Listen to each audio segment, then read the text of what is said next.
Shabbat Shalom, Parashat Devarim, Shabbat Chazon. Je voudrais dédier quelques paroles de Torah pour la réussite de tout le peuple d'Israël. Amen.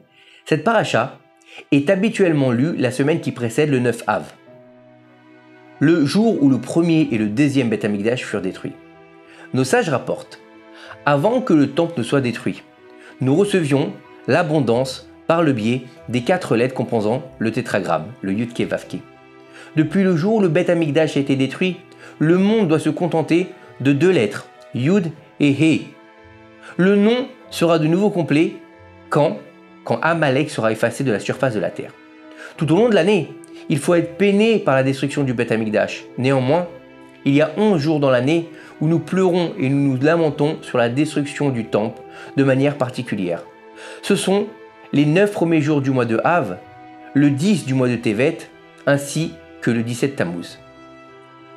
Le saint Ben Ishraï écrit « Étant donné qu'il est de notre devoir de réaliser le souhait d'Akadosh Baruch Hu, de rétablir la complétude de son nom et de son trône, nous répondons au Kaddish en disant que son grand nom soit sanctifié. » Quand on parle du grand nom d'Hachem, on parle bien sûr du Yud Ke Vav Ke qui est complet.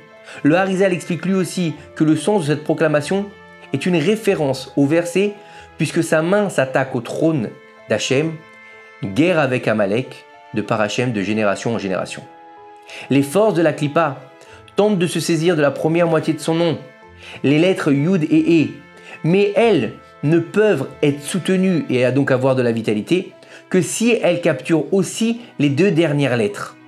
Quand nous récitons le Kaddish, nous éradiquons la force vitale que les clipotes ont. Comment ? En élevant le Vav et le E au niveau du Yud et du E. Leur connexion provoque alors la destruction des clipotes.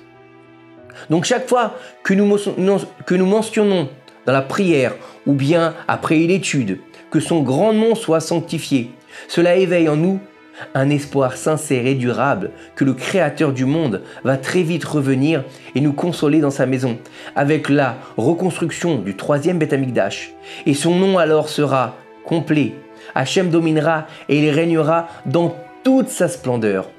Ce jour-là, Hachem sera un et son nom sera un rapidement Bezrat Hachem et de nos jours, Amen Kine Ratson.